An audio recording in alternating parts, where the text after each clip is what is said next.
So I'm going to spend some time today talking about power and the relationship of power to the production of knowledge. More specifically, I want to look at the ways in which academe and the academic production of knowledge is a public relations tool for the dominant power structures, for the power elite, in consolidating their power and in further circulating the power. In my book Voices of Resistance, as well as in the earlier book Communicating Social Change, I suggested the importance of looking specifically at the production of knowledge itself. This is not an argument that I'm the first one to make. I think this argument has been consistently made by social critiques, starting from Baudelaire to Foucault,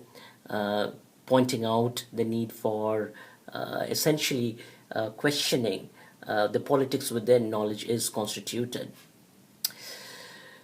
For us studying communication particularly, the link between knowledge and power and the circulation of power is particularly important because we are positioned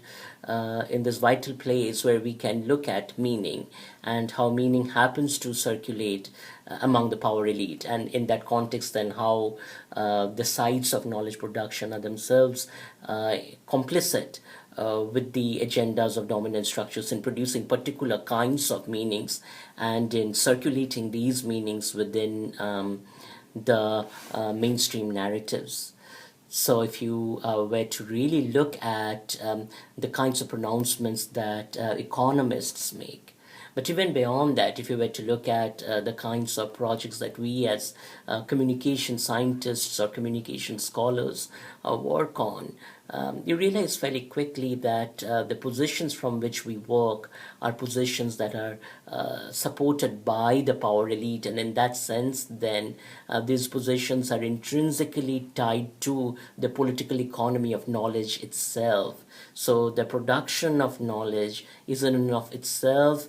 built into a particular kind of politics that renders invisible the voices of the poor, the voices of the margins, and at the same time draws its power from erasing the complicity of academic knowledge and its agendas with the power elite. So in some ways then knowledge becomes a marker, a public relations marker in many ways, that can make pronouncements that fulfill the agendas of the power elite, and yet do so from a fairly apparently neutral position, seeming to be objective,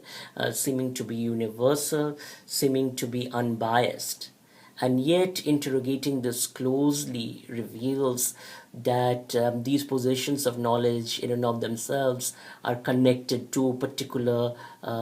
kinds of politics, particular kinds of political agendas, and in that sense therefore are very much tied to the agendas of the power elite that constitute the broader domains and boundaries of knowledge, determining what kinds of knowledge would be circulated, would be acceptable, and also determining then what kinds of knowledge would be unacceptable. Thank you.